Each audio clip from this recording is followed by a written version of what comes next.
저희는 계속해서 구약성경 39권 중에 대항목, 모세오경, 역사서, 시가서, 대연서, 소예언서, 그 중에 소예언서 12권 중에 호세아, 요엘, 아모스, 오바다, 요나, 미가, 나훔, 하박국, 스바냐까지 이제 진행을 하고 있습니다. 이 시간에는 이제 여러분들과 함께 스바냐에 대해서 이야기를 하게 될 텐데, 스바냐는 전체 3장으로 이루어져 있는데, 먼저 여러분이 가지고 있는 교재를 통해서 이 스바냐가 어떤 의미를 가지고 있는지 한번 보도록 하겠습니다.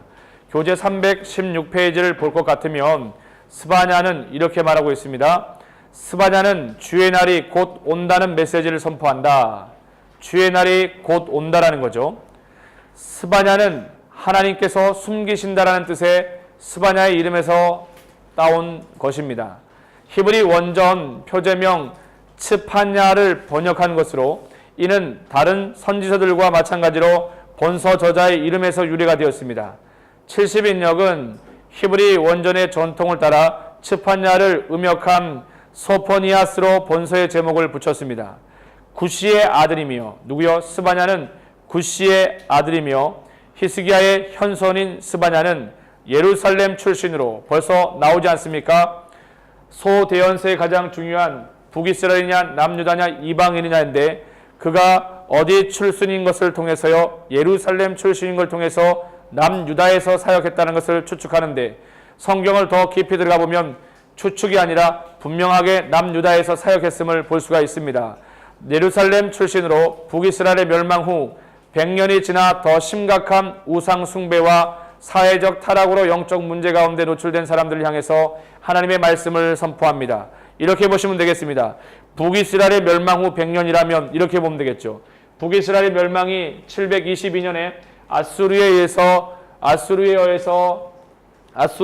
멸망을 당했는데, 이 아수르의 멸망 100년이 지났다는 것은 대략 622년경임을 보게 되어집니다. 그렇지 않습니까? 100년이 지나고 났으니까 622년, 100년이 지났음에도 불구하고 더 심각한 우상 숭배에 빠져있는 사회적 타락으로 영적 문제에 노출된 사람들을 향해서 하나님의 메시지를 전한다는 겁니다. 스바냐는 여호와의 날에 대하여 선포하며, 동시에 구원받을 자는 여호와의 규례를 지키며 겸손히 행하는 자임을 선포합니다.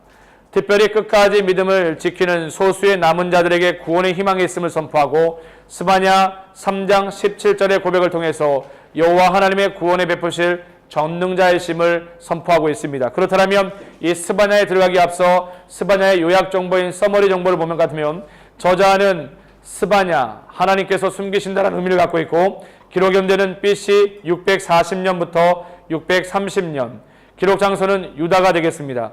키워드는 여호와의 날과 심판과 겸손한 자, 규례를 지키는 자, 너희 가운데 계신이라는 것이고, 주제를 보면 여호와의 날에 있을 심판과 회복에 대해서 이야기를 합니다. 그렇다면 스바냐 3장 17절의 메시지를 통해서 너희 하나님 여호와가 너희 가운데 계시니 그는 구원을 베푸실 전능자시라, 너로 말미암아 즐거이 부르며 기뻐하시라고 하는 스바냐 3장 17절의 귀한 메시지를 볼 수가 있습니다. 그러면 이제 구체적으로 스바냐에서 말하고 있는 메시지에 대해서 GS, 그래픽과 스토리를 통해서 먼저 풀어보도록 하겠습니다.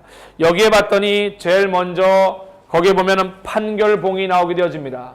판결봉이 몇 개가요? 3개가 소개되고 있습니다. 판결봉 3개가 소개되고 있는데, 제일 앞에 판결봉 1장부터 3장까지 나와 있는데, 제일 첫 번째 판결봉 위에 봤더니 유다 심판이라고 적혀져 있고요. 두 번째 판결봉을 보니까 사국 심판이라고 되어져 있습니다. 그리고 세 번째는 봤더니 예루살렘 심판이라고 적혀져 있습니다.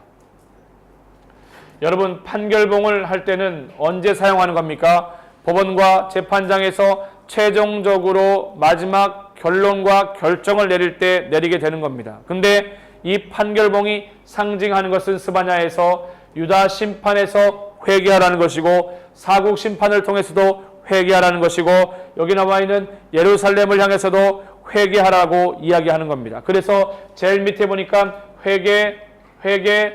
회개라고 적혀져 있습니다.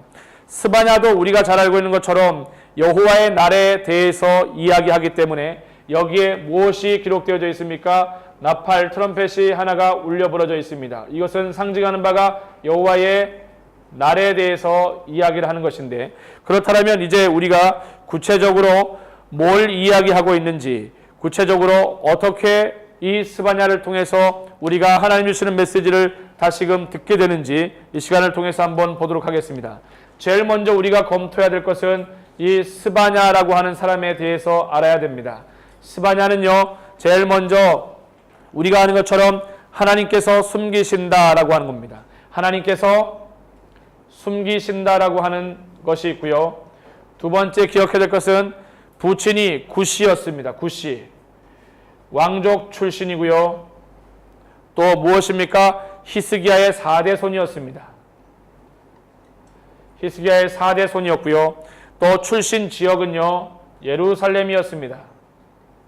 주제에 대해서 얘기할 것 같으면 여호와의 날에 있을 심판과 축복입니다. 여호와의 날에 있을 심판과 축복에 대해서 얘기를 하고 있고요. 또 보게 되면은 뭐에 대해서 얘기합니까? 사역 대상은 남쪽 유다입니다. 그러므로 여기에서 소예언서의 중요한 메시지가 드러나게 되는데, 여기 나와 있는 것처럼 이 스바냐도 남쪽 유다에서 사역했다는 것을 우리는 분명히 알 수 있게 됩니다. 중요한 또 하나의 정보는 이제 활동 시기인데, 이 활동 시기를 언제라고 보고 있냐면 남유다 요시야 왕입니다. 남유다 요시야 왕 때인데, 여기 보십시오. 남쪽 유다의 요시야는 남유다의 몇 대 왕입니까? 여기 보면은 16대 왕이라고 기록되어져 있습니다. 몇 대 왕이라고요? 16대 왕이라고 기록되어져 있습니다. 사역 시기가. 그렇게 본다면 우리는 스바냐가 630년부터 627년까지 언제요? 예레미야보다 앞서서 사역했음을 알 수가 있습니다.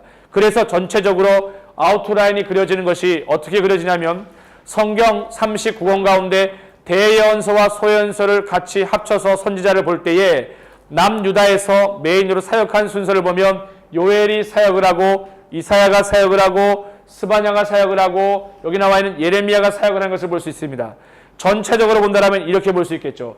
요엘이 사역을 하고, 이사야가 사역할 때 미가도 동시에 같이 남유다에 사역을 하고, 그 다음에 스바냐가 사역을 하고, 예레미야가 사역을 할 때 하박국도 같이 사역했다는 것을 알 수가 있겠지요. 이제 뒤에 나오는 여기 세 가지 학개, 스가랴, 말라기는 사실 여기에서 같이 논의될 부분이 아니라 이 옆에 있는 포로 귀환과 관련되어 있기 때문에 이쪽에서 다루게 될 것입니다. 그럼 계속해서 우리가 보도록 할 텐데, 또 이 스바냐 이 인물에 대해서 연구할 때 중요한 것은 여호와의 날에 대해서 얘기한다라는 거. 여호와의 날. 그래서 제가 여기 나와 있는 GS 그래픽 아이콘을 그릴 때 판결봉 세 가지를 그림과 동시에 여호와의 날이라고 하는 나팔에 대해서 여기다가 여러분들께 그렸음을 얘기하고 있습니다. 자, 그러면 계속해서 좀 더 추가적으로 이 스바냐에 대해서 연구를 해볼 텐데, 이 스바냐는요, 왕족 출신으로 4대 족보가 언급됩니다. 누구요? 왕족 출신이라는 겁니다. 스바냐가 4대 족보가 나오는데, 스바냐와 요시야 왕은 숙질 관계입니다. 스바냐와 요시야 왕은 숙질 친척 관계라고 하고 이야기하고 있습니다. 성경에 보면 우리가 잘 알고 있는 것처럼 선지자들 중에요, 왕족 출신 선지자들이 몇 명 나옵니다. 대표적인 인물이 누구입니까? 이사야가 왕족 출신이고요. 또 누가 있습니까? 스바냐도 왕족 출신이고, 또 다니엘이 왕족 귀족 출신임을 볼 수가 있습니다. 이 스바냐에는 특징적으로 앞에서 말했던 것처럼 여호와의 날이 여러 차례 반복되고 있는데, 이 여호와의 날을 강조하고 반복하는 여러 본문이 있는데, 요엘서가 여호와의 날을 강조하고 있고요. 또 어디에서 강조합니까? 바로 아모스가 여호와의 날을 강조하고 있고요. 또한 스바냐가 여호와의 날을 강조하고 있고요. 또 스가랴가 여호와의 날을 강조하고 있습니다. 또 특이한 것은 이 스바냐는 뭘 전하고 있냐면 바로 이방인 남은 자에 대해서 언급을 합니다. 이방인 남은 자에 대해서 언급을 하는데, 여기 나와 있는 스바냐 2장 3절, 11절, 그 다음에 3장 9절에서 12절까지 이 부분을 언급하고 있다는 것을 여러분이 참고하시면 되겠습니다. 그렇다면 이제 우리가 스바냐를 연구했다면 두 번째 중요한 것은 회개, 판결봉 세 가지에 나와 있는 첫 번째 유다 심판에 대한 회개와 사국 심판에 대한 회개, 그 다음에 예루살렘 회개에 대한 심판에 대해서 보도록 하겠습니다. 제일 처음에는 유다 심판을 언급합니다. 유다 심판. 여러분, 유다가 왜 심판을 받게 되는 것일까요? 만물에 대한 심판, 모든 만물에 대한 심판을 말하고 있고요. 또 하나 유다 심판을 언급하면서는요, 종교 지도자, 또 정치 지도자, 또 뭐에 대해서요? 경제 지도자, 그 다음에 또 뭐에서 얘기하는 겁니까? 불신자에 대한 심판까지를 다루고 있습니다. 이 이야기를 통해서 유다 심판에서 우리가 빗나갈 수 없는 것은 종교와 정치와 경제와 모든 자들이 포괄적으로 심판받게 된다는 겁니다. 사국 심판에 대해서 보도록 하겠습니다.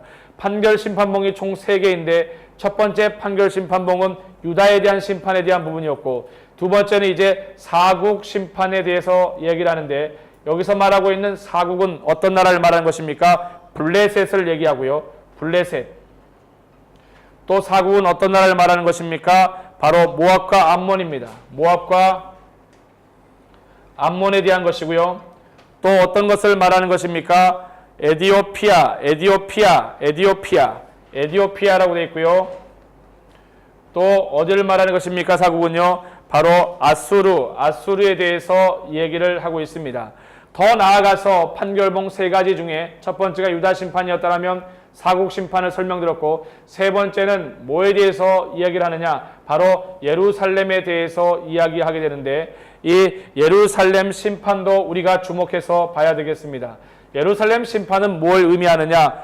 지도자들을 향해서 첫 번째 얘기합니다. 지도자를 향해서 얘기하고요. 두 번째는 어디에 대해서요? 성읍 가운데 증인이신 여호와에 대해서 이야기합니다. 성읍 가운데 증인이신 여호와에 대해서 이야기하고 있고요. 세 번째는 뭐에 대해서 얘기하고 있습니까? 바로 바뀌지 않는 예루살렘에 대해서,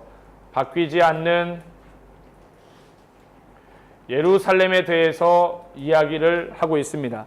결국 판결봉이 말하는 첫째 유다 심판은, 이 유다 심판에 대한 부분은 만물에 대한 심판과 종교, 정치, 경제, 불신자 이 전체를 포괄해서 말하는 것이고요. 또 무엇에 대해서요? 사국 심판, 두 번째 판결봉에 대해서는요, 블레셋과 모압과 암몬과 에디오피아와 더 나아가서 아수르에 대해서 포괄적으로 이야기를 하고 있음을 볼 수 있습니다. 그 다음에 더 중요한 것은 예루살렘의 심판, 세 번째 판결봉에서는요, 지도자를 향해서, 또 그 다음에 성읍의 증인이신 여호와에 대해 언급을 하고 있고, 바뀌지 않는 예루살렘 성에 대해서 이야기를 하고 있습니다. 이렇게 G와 S를 마치고 바로 GST 타임라인으로 들어가 볼 것 같으면, 위에 나와 있는 일반 타임라인을 한번 짚어보겠습니다. 오랜만에 지켜보는데, 여기 보면은 창조와 아담과 아브라함 2000, 모세의 출생이 1500, 출애굽이 1440, 모세의 사망이 1400, 여기 나와 있는 1375는 사사시대의 시작이면서 동시에 여호수아의 죽음과 일치하게 되어집니다.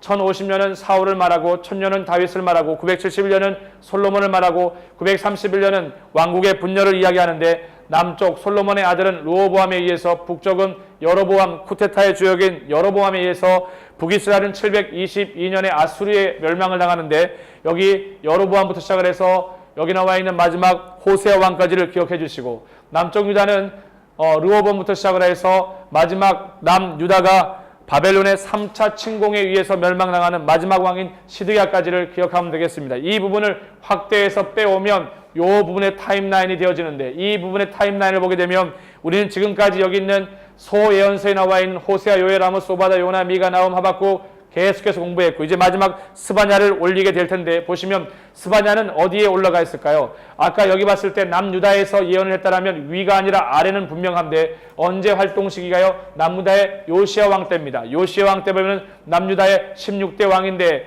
더 구체적으로 보면은 요시야의 사역 시기를 볼 것 같으면 이 요시야가 왕으로서 사역을 길게 했을 터인데, 이때 스바냐가 사역을 했다는 겁니다. 그러면 스바냐의 사역은 언제겠습니까? 예레미야보다 앞선 630년부터 627년으로 보는 견해가 많습니다. 제가 계속해서 여러분들께 부탁드리고 말하는 것은, 대예언서 같은 경우에는 목사님이 어떻게 했습니까? 대략적인 타임라인도 그려주고 구체적인 타임라인도 그려줬는데, 소예언서가 시작되고 나서는 목사님이 구체적인 타임라인을 그려주지 않습니다. 왜냐하면 이 소예언서는 뭐와 함께 가야 되냐면 타임라인 위에다가 선지자들을 올려야 하는 문제가 있기 때문에 여러분에게 혼돈을 주지 않기 위해서 소예언서는 목사님이 알고 있는 대략적 타임라인을 통해서 이해하면 되겠습니다. 그래서 스바냐를 다시 한번 볼 것 같으면 630년부터 627년까지이며 다시 말해 예레미야보다 앞서서 사역을 했다는 것을 여러분이 알아주시면 감사하겠습니다. 그 다음에 매핑이 나오게 되어지는데 맵을 볼 것 같으면 여기 보면은 지중해를 비롯해서 갈릴리 호수와 요단강을 거쳐 사해와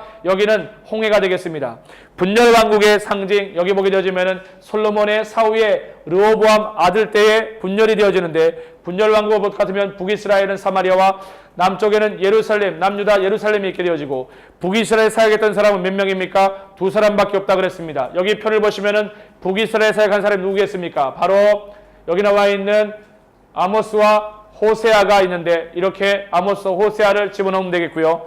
그 다음에 남쪽 유다에서 사역한 사람들이 꽤 많이 있습니다. 보십시오. 요엘과 미가와 그 다음에 누구 있습니까? 하박국과 스바냐. 우리가 지금 하고 있는 스바냐까지 포함시키면은 보시면 요엘과 미가와 하박국과 스바냐가 여기에 남유다에 들어가겠습니다. 그렇다면 이방인을 위해 사역했던 이방인의 메시지의 매핑은 어디에 들어가야 되겠습니까? 요나와 나업은 묶어서 해야 된다고 얘기해서 그래서 니느웨이 여기 아수르의 수도인 니느웨이를 옆에다가 요나와 나홈을 기록하면 되고요. 그 다음에 또 하나 우리가 알고 있는 오바다를 볼 것 같으면은 에돔 땅을 향해서 그렇게 선지자적 메시지를 오바다가 그렇게 전했는데 위치로 본다면 여기가 되겠습니다. 사해바다 아래에 있는 에돔이라고 하는 것은 페트라 그 수도가 페트라인데 좁은 큰 높은 벽돌로 되어진 깊고 높은 굴처럼 되어진 곳에서 그렇게 숨어 살았던 난공불락의 성읍과 같은 곳에서 귀한 절벽 가운데 살았던 사람들을 향해서 이야기를 하는 것입니다. 그래서 여러분들 한번 보시면 GSTM 매핑까지 끝나게 되었고요. L을 볼 것 같으면 여러분 하시고 있는 교재를 펴보십시오. 다 교재를 피세요. 교재를 피면 스바냐는 뭐라고 나와 있습니까? 거기 보면은 A 장별 주요 내용이 나오게 되어지는데 1장은 유다의 심판을 예언합니다. 여기 나와 있죠. 유다 심판. 첫 번째 판결봉은 유다 심판. 두 번째 판결봉은 열방의 심판을 예언합니다. 사국 심판에 대한 부분이었죠. 사국이 어떤 나라였습니까? 블레셋과 모압과 암몬 그리고 에디오피아와 아수르 이렇게 제가 여러분께 말씀을 드렸습니다. 그 다음에 주요한 것은 바로 3장인데 예루살렘의 심판과 남은 자에 대해서 얘기하면서 예루살렘의 심판에 대한 부분들이 여기 언급되어져 있습니다. 여기 보게 되면 예루살렘의 심판이 지도자를 향해서 또 성읍의 증인 되신 여호와와 바뀌지 않는 예루살렘에 대해서 제가 GS 스토리를 통해서 이야기를 했었습니다. 그렇다면 이제 마지막으로 보면은 M 매핑과 A 어널리즈와 함께 엑스트라 자료가 있게 되어지는데 이 엑스트라 자료를 같이 연구해서 보면 이렇게 볼 수 있습니다. 페이지 318페이지에 보면 스바냐 속 요시야 왕의 행적이 나오게 되어지는데 스바냐 속의 요시야 왕 이게 왜 요시야 왕과 밀접하게 연결되어집니까?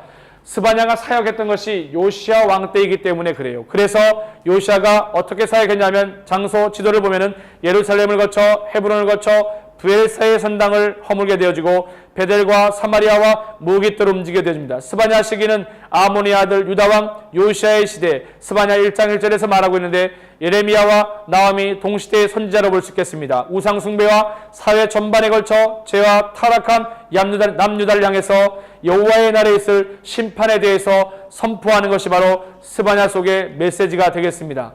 자, 여러분 지금까지 저는 스바냐에 대해서 세 장으로 되어진 스바냐에 대해서